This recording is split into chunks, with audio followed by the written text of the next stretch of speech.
comment vas-tu? Salut, ça va? Tu nous prépares le matériel, s'il te plaît? Une radio et un portable, s'il te plaît. Amidou et Maurice sont des agents très spéciaux. Ils ne sont pas policiers, mais employés par la mairie de Paris. Leur mission, traquer les incivilités, les mauvais citoyens.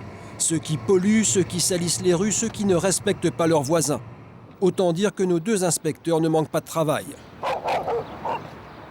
Il y a d'abord les propriétaires de chiens. Pour les surprendre, Maurice a une technique, il se fond dans la population. Et il attend le moment propice.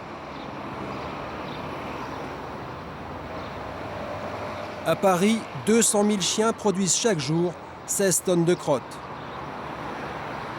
Et plus de 1000 PV ont déjà été dressés cette année. C'est la guerre contre l'incivilité.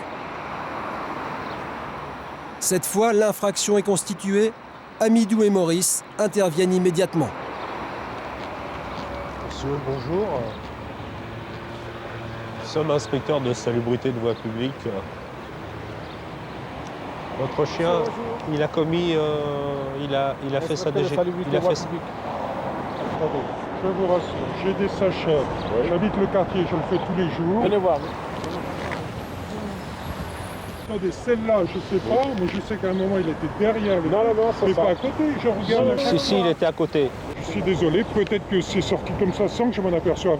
Et parce que, comme par hasard, là, Dans il ce était cas-là. derrière le poteau. J'ai pas été voir derrière le poteau, mais j'ai cru qu'il pissait, tout simplement. Dans ce cas-là, Il était Quoi? derrière le poteau, Oui, après il est oui. revenu là. Eh ben oui. Il a fait sa déjection ici. Eh ben, je m'en suis pas aperçu, parce que d'habitude, Et il pourtant, se vous met êtes- carrément. Et pourtant, vous étiez arrêté, vous regardez. Oui, mais là, je vous dis, je ne suis pas réveillé ce matin, je viens juste de me lever. J'ai des gros soucis comme par hasard. Hein. La Comme par seule- hasard, je pense à autre chose, et voilà. Et c'est la cerise sur le gâteau, c'est le cas de le dire. Mais là, on va vous demander de le ramasser.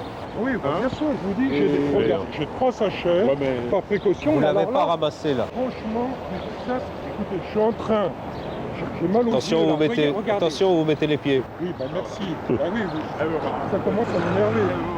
Ouais, non, mais là, ce matin, je viens de me lever, Oui. les yeux qui pleurent. Hein. D'accord, vous êtes monsieur. Non, mais attendez, vous faites quoi? Un avertissement On dresse, ou quoi? non, on dresse un constat d'infraction. Ah oui, c'est vraiment un gag. Non, non, on plaisante pas, monsieur. Non, mais c'est Monsieur, la mairie de Paris nous a demandé de ne pas être conciliant en matière de déjection canine. Bien C'est sûr. la priorité des Parisiens. Ils souhaitent que les déjections ne soient plus sur les trottoirs. Mais moi Toutes les- aussi. Vous-même, vous avez marché dedans ce matin. Non, voyez. c'est pas la crotte de mon chien, c'est Non. j'ai ramassé dedans parce que Vous je vous parle avez- et que je suis énervé. Voilà, donc à cause après, de ça, et je sais après combien vous ça en coûte. avez sous vos Est-ce que pieds. ça, quand même, Si oui. c'était ramassé, vous n'allez pas marcher dedans. Vous êtes d'accord? Oui. Et combien ça coûte? C'est entre 0 et 200 euros. Oui, quand La même. fiche, Il n'y a pas de tolérance. Ouais, il n'y a pas de tolérance. Voilà, alors je vous remercie. J'ai bien commencé pourri ma journée. Voilà. Bonne journée, au revoir, monsieur. En fait, pour une déjection canine, l'amende peut monter jusqu'à 450 €. C'est le juge du tribunal de police qui fixera le montant. Quelques mètres plus loin, Maurice et Amidou ont surpris un Scottish Terrier en flagrant délit. Bah écoutez, faut que j'aille chercher un papier. et puis, Ça va faire l'objet d'un procès verbal. La dame propose de ramasser, mais pourtant elle sera verbalisée car elle aurait dû le faire immédiatement. C'est vrai qu'ils n'ont pas complètement tort, parce que c'est vrai que les rues de Paris sont quand même un peu sales. Bon, maintenant, de là à mettre une infraction d'une telle somme, c'est un petit peu exagéré. Puis on peut peut-être avoir un sursis, on peut avoir un avertissement, enfin voilà. Mais sinon, c'est vrai qu'il faut respecter une certaine propreté. Compte tenu de sa bonne volonté, le juge sera peut-être plus clément. Bon, c'est ça mon chien. La dame s'en tirera peut-être avec une amende de 150 €. Mais chaque année, la ville de Paris, elle, dépense 5 millions d'euros pour nettoyer les trottoirs. Le travail des inspecteurs de salubrité commence à porter ses fruits. Maurice et Amidou vous le diront, les propriétaires de chiens sont de plus en plus nombreux à respecter la propreté des trottoirs. Elle va procéder au ramassage. C'est quelqu'un qui respecte l'environnement. Et des fois, ça nous arrive aussi à les féliciter. Bonjour madame. On est inspecteur de salubrité de voie publique à la mairie de Paris. Oui. On vous a vu ramasser, on tenait à vous féliciter pour ça. pour votre geste. Ça nous change. Merci, bonne journée. Au revoir. Mais les animaux ne sont pas les seuls à faire leurs besoins dans la rue. certaines personnes sont encore moins bien éduquées que nos amis à quatre pattes. Lionel et Jean-Pascal sont en planque dans une rue du 18e arrondissement. Ils sont inspecteurs de la salubrité publique eux aussi, et ils ne sont pas là par hasard. Cette rue est connue dans tout le quartier pour son odeur désagréable, une odeur d'urine.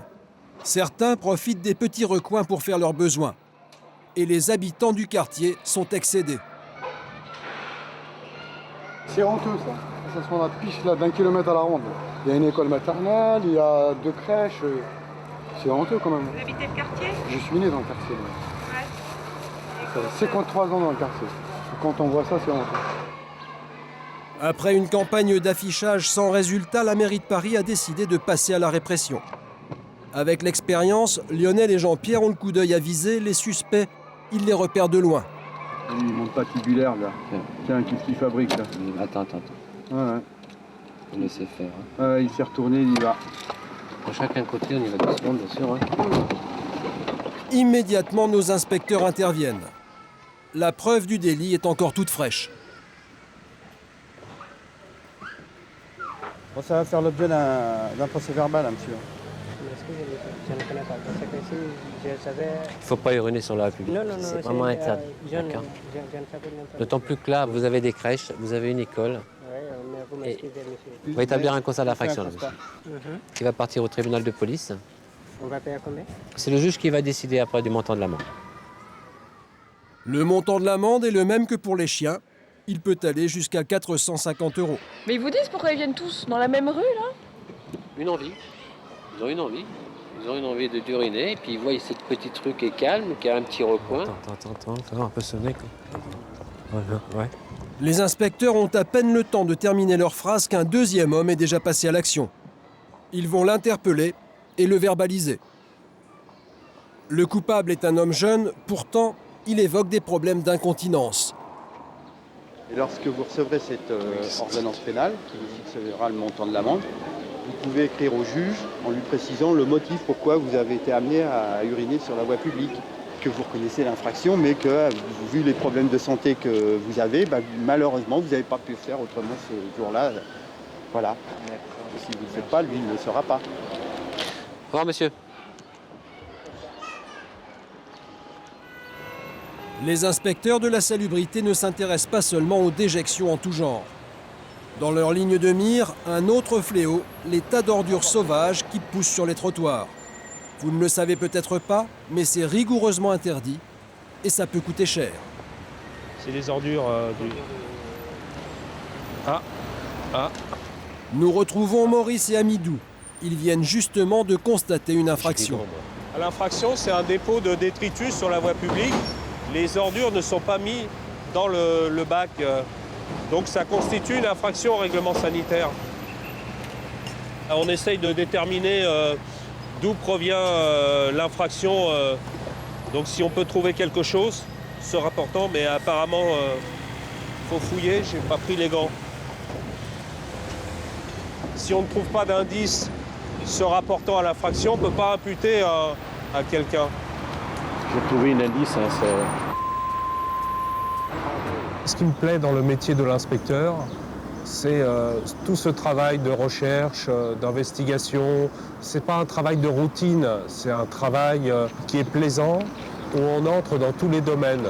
On a toutes sortes de contacts avec n'importe qui, que ce soit du plus simple élément de citoyen jusqu'au PDG d'une société, d'une entreprise. Quelques rues plus loin, 2 poubelles archi-pleines et juste à côté, 2 sacs plastiques soigneusement fermés. Maurice et Amidou ne vont pas tarder à découvrir le responsable. Ah non, c'est le coiffeur. La plupart des déchets sont des cheveux et des produits. Le coiffeur, il est à côté.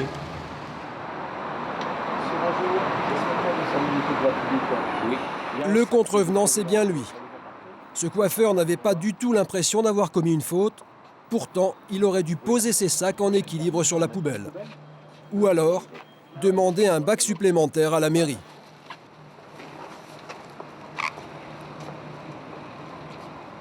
Je savais qu'effectivement, les poubelles, il ne faut pas les sortir Mais là, étant donné qu'il y a, la poubelle verte là, qui était sortie, moi je pensais qu'en fait on avait le droit de les sortir. J'ignorais qu'en fait...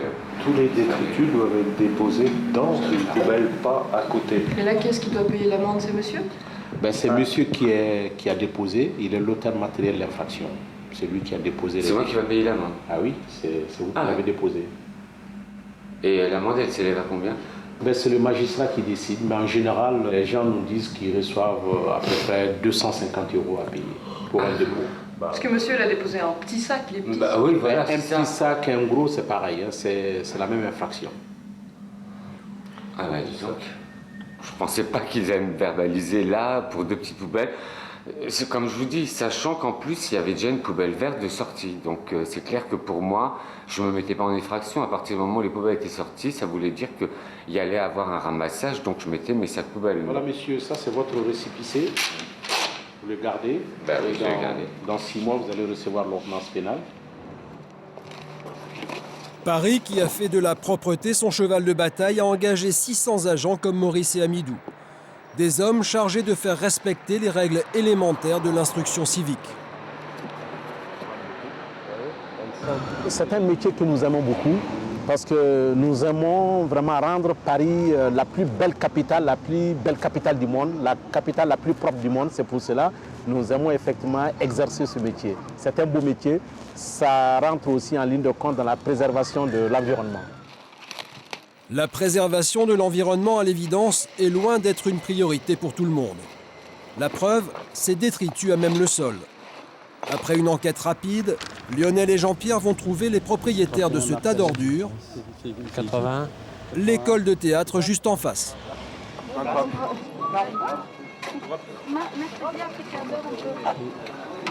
Bonjour madame, l'inspecteur de la salubrité de la voie publique. Inspecteur de quoi? Salubrité de la voie publique. On vient vous voir à propos des sacs qui sont dehors sur le trottoir. Mais c'est pas nous. C'est pas vous? Non. C'est vous ça? Venez voir. Ouais, venez, mais moi j'ai jamais jeté de Qu'on sac. parle bien de la Non mais même chose. vous certainement pas. Ouais, ouais. Il y a certainement quelqu'un qui les a mis dehors. Ça c'est le théâtre, hein. D'accord? Oui, ce sac quoi. Enfin, Ce sac, celui-là? voilà, les deux. Et ça, les emballages pizza, non? Ils vont tourner ici un court-métrage. D'accord. Moi je suis pas responsable, je peux vous donner le Pour l'instant, contact pour l'instant, moi, vous êtes responsable de ces 2 sacs-là. de ces deux sacs. Bon, vous avez des poubelles vertes? On s'est fait voler 2-3 fois, on en a demandé 2-3 fois. Ouais, on vous a relivré 2 ou 3 Ouais, fois. ouais. Et vous en avez plus du tout redemandé? Et vous évacuez les déchets comme ça? Non, bah, nous normalement on met nos poubelles là. Maintenant, je vais vous rappeler la réglementation sanitaire. Il est interdit de déposer quoi que ce soit sur la voie publique. Parce qu'un sac, 2 sacs, logiquement, attire 1 mètre cube à pas de déchets. On est bien d'accord là-dessus. Premièrement, je savais pas, donc je vais bien enlever mes 2 sacs. D'accord. Qu'est-ce que j'en fais? Je vais bien les prendre, je les mets. Vous allez les retirer, vous allez me présenter une pièce d'identité, on va établir un constat d'infraction. Et je vais avoir une amende? Je vais faire un constat d'infraction, oui, madame. Vous saviez que ça existait ce genre d'inspecteur ou pas? Je savais qu'il commençait à être un petit peu impitoyable sur la propreté de Paris, les crottes de chiens et tout. Bon, c'est dans la logique de ça, quoi. Eux, précisément, non, je savais pas qu'ils existaient. Starsky Hutch, des crottes et des poubelles. Non, je savais pas qu'ils existaient. Et sur la méthode, parce qu'ils ont... Bah, la méthode, je sais pas, c'est pas des flics, en fait. Non. Non, et nous, direct, on se dit c'est des flics, on est en train de se faire arrêter et tout. La méthode, elle est un peu impressionnante, alors qu'ils pourraient aussi bien, je pense, dire il y a des sacs, ça vous appartient, enlevez-les. Ça reviendrait au même. Moi, j'aurais fait la même chose. J'aurais pris mes sacs et je les aurais enlevés. Bon courage. À bientôt. Au revoir. Bonne journée. Au revoir. De rien. Moi, je pense que notre métier est très utile. C'est vrai qu'il est peu ordinaire. Mais en fait, moi, ça fait 21 ans que je suis à la ville de Paris. Donc, j'ai commencé vraiment en bas de l'échelle. Et j'ai grimpé comme ça. Et puis, pour moi, c'est une continuité de ma carrière. Et j'ai nettoyé. Je fais respecter maintenant la propreté. Parce que c'est vrai qu'une rue qui est nettoyée bien, qui est nickel, il n'y a plus un papier. Le balayeur, donc il est passé avec son balai qui a fait ça nickel. Il repasse 1 heure après, c'est aussi dégueulasse. Donc à partir de là, nous on est là pour essayer de faire respecter la propreté et faire respecter les boueurs aussi en fait. Surtout qu'avec tous les moyens qu'on met pour la propreté, vous avez des poubelles à tout coin de rue, je veux dire maintenant. C'est pas tous les 20 mètres. Donc logiquement, on ne devrait même plus voir un papier par terre, quoi. Mais non, c'est la flemme de faire 20 mètres, de mettre son papier dans cette corbeille. On préfère le jeter par terre, quoi. En matière de saleté, les pigeons ont prouvé leur nuisance depuis longtemps. Les dégradations qu'ils provoquent sur les monuments sont visibles à l'œil nu et le ravalement de ces édifices coûte chaque année des millions d'euros à la collectivité. Difficile de verbaliser les pigeons. En revanche, les inspecteurs de la salubrité s'attaquent aux amis des pigeons. en particulier ceux qui les nourrissent. On les appelle les nourrisseurs. Les pigeons en quantité sont quand même l'origine de nuisances terribles. Les fientes, quand elles sont nombreuses, déjà c'est répugnant, c'est difficile à nettoyer, enfin ça attaque, la matière est corrosive, ça salit, ça pourrit des façades, des balcons. Quand vous avez des pigeons à côté de vous en quantité, c'est un fléau. Pour lutter contre ce fléau, Jean-Pierre et Robert se dirigent vers une place qu'ils connaissent bien. Une place où les nourrisseurs viennent régulièrement donner du pain aux oiseaux. Nos petits pigeons sont là, ils n'ont pas été nourris. Ah, mais ils n'ont pas été nourris, ben voilà. Ah. On va peut-être avoir de la chance quand même. Ils sont là, ils sont là. Ils ont été nourris. Non, ils attendent. Ils attendent, les gars. Comment vous savez qu'ils attendent? Bah, regardez, ils bougent pas, ouais. Les pigeons sont patients, nos inspecteurs aussi. Ils veulent prendre la nourrisseuse sur le fait. Il y a une petite cinquantaine, là. Sans compter qu'il doit y en avoir perchés aux alentours, là. Ah, tu vois, le temps passe, parce que ça fait 20 minutes qu'on est là, on était persuadés. Regardez les pigeons, là. Bah oui, mais il faut être patient. Parce que... Ah bah oui, non, mais je te dis pas que... jamais sûr de l'heure. De toute façon, ils vont être nourris, forcément, ils vont être nourris. C'est un peu comme à la pêche, c'est quand tu penses emballer les gaules que ça mord. Un morceau de pain vient d'être jeté. Jean-Pierre se précipite avec son carnet à souche. Madame, s'il vous plaît, je suis inspecteur de salubrité de voie publique. Il n'y a pas longtemps là que vous venez les nourrir ici. Moi j'ai un morceau de pain en plus. Parce que vous savez, les pigeons à Paris, ils sont pas malheureux, ça sert à rien de les nourrir. J'ai pitié d'eux, je sens qu'ils... Parfois ils mangent la merde dans la rue. C'est là que je donne. On n'a pas envie de les tuer, les pigeons. Voilà. On dit simplement... On les laisse mourir de faim. Non, on dit simplement qu'ils sont pas malheureux sur Paris déjà. Et les pigeons, c'est un fléau? Ça cause des nuisances. C'est un oiseau, madame, c'est un oiseau. Il a faim, c'est tout. C'est un animal comme les autres. Pour moi, c'est un animal comme le chat, le chien. Il n'y Et a vous pas de faites ça parce différence. que vous aimez les animaux, en fait. Oui. Tenez, madame. Au revoir. Au revoir, madame. La dame rentre chez elle dépitée, son amour pour les oiseaux va lui coûter cher. Pour elle aussi, une amende qui peut aller jusqu'à 450 €. Plus cher qu'une contravention pour stationnement interdit. Et pourtant, le comportement sans gêne de beaucoup d'automobilistes est aussi un fléau. Au volant aussi, les incivilités se portent bien. Pour lutter contre ces incivilités, les policiers de la brigade de l'ordre public et de la circulation. Vous voyez, ça, c'est l'habitude que les Parisiens n'ont pas forcément. C'est de laisser le carrefour libre. Regardez, vous voyez, il va s'engager, il se met en travers, il fait une entrave à la circulation, et ce qui fait que le quai ne peut plus dégager. Par égoïsme du conducteur là, de ce véhicule, ça peut créer des problèmes de circulation. En passant dans une rue, le policier remarque cette voiture garée devant une sortie de parking. Bonjour monsieur. Vous êtes devant une sortie de parking là. Oui, je ne l'ai pas vu, alors je vais partir. Vous ne l'aviez pas vu? Non. D'accord. Vous voyez le genre de réflexion? La patrouille continue et là, surprise, la même voiture garée devant une autre sortie de parking. Il s'agit du même véhicule qu'on a évincé il y a à peine 2 minutes. Le monsieur a fait le tour du pâté de maison, il s'est remis devant une sortie de véhicule, vous voyez.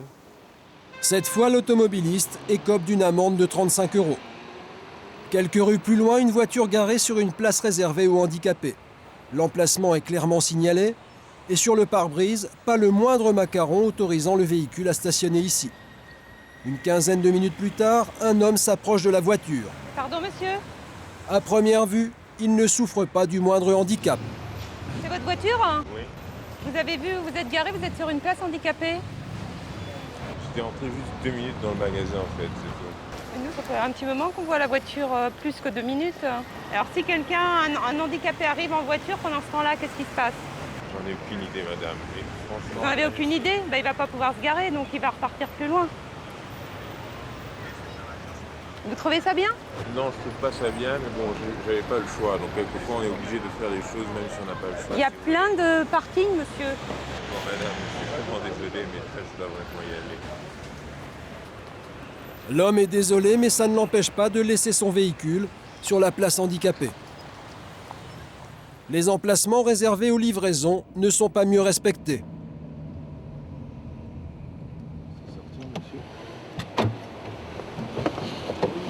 Non monsieur, vous circulez, vous n'êtes pas en livraison, c'est une zone de livraison, s'il vous plaît.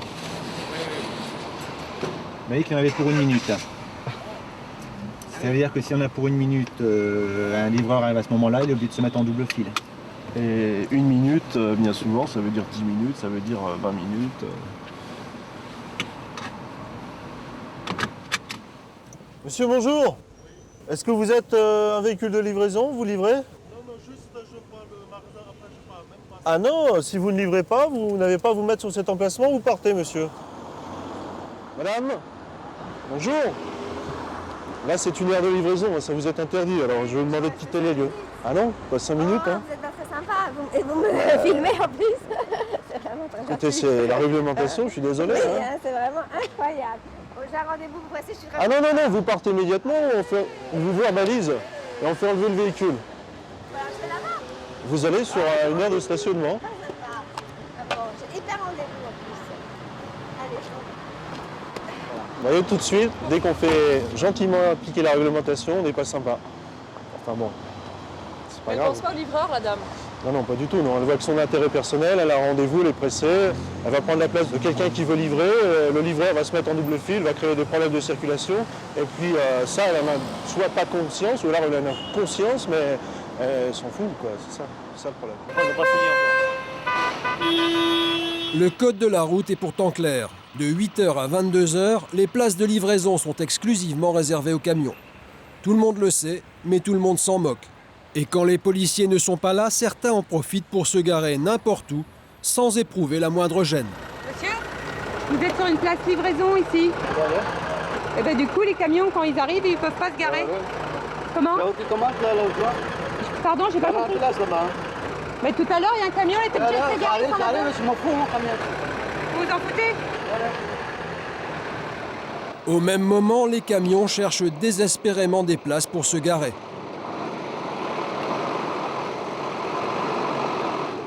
Pour les riverains, la situation devient insupportable. Il y a un parking qui existe là, à 200 mètres au-dessus. Le 4e, le 5e sous-sol, il est vide. C'est infernal, c'est infernal.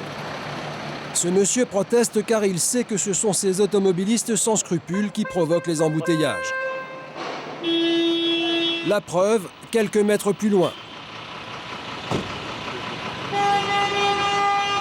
Une longue file de voitures à l'arrêt et à l'origine du bouchon, un camion de livraison au beau milieu de la route.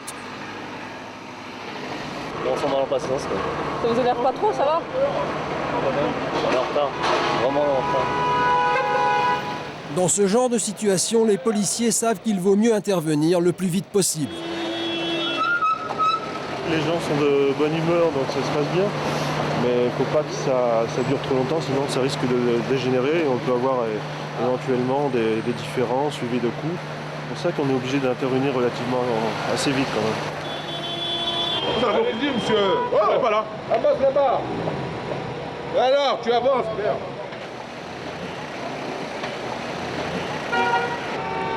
Regardez la bougie, là. Ouais, un petit peu parce que je bloque vraiment tout le monde, c'est gentil, merci. C'est la galère là, hein? C'est vraiment la galère. On est plus calme maintenant. C'est plus le calme. Il y a des différends suivis de coups, ça arrive lorsque les gens sont énervés, vous savez, chacun a ses problèmes, il suffit qu'un autre problème comme celui-là arrive et quelqu'un peut facilement s'énerver et s'en prendre justement à un autre conducteur. Les livreurs, eux, sont devenus philosophes. Ah, c'est l'enfer, hein. C'est pareil. Ils sont pas contents après vous, les gens. En général, ils sont jamais contents, mais ils aiment bien quand on leur ramène à manger. Hein. C'est-à-dire? On les livre. Bon, il faut quand même qu'ils me supportent un tout petit peu. Allez, bonne journée.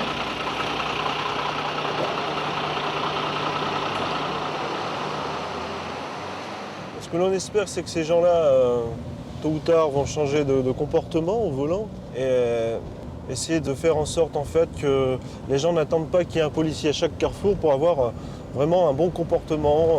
J'espère qu'un jour on y arrivera. Mais pour le moment, les bons comportements sont plutôt rares, même si parfois on peut apercevoir une petite lueur d'espoir. Une personne sympathique qui rend la vie plus belle.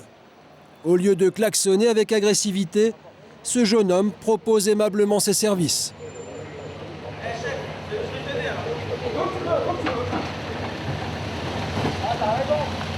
Bah ouais, attends.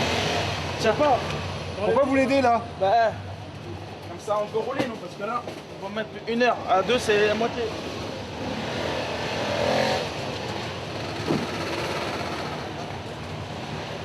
C'est rare ça. C'est rare ça que les gens vous aident, monsieur? Ah ben. Les colis sont livrés en moins de 3 minutes et avec le sourire. Un petit geste civique, à moins qu'il ne s'agisse tout simplement d'un peu de gentillesse.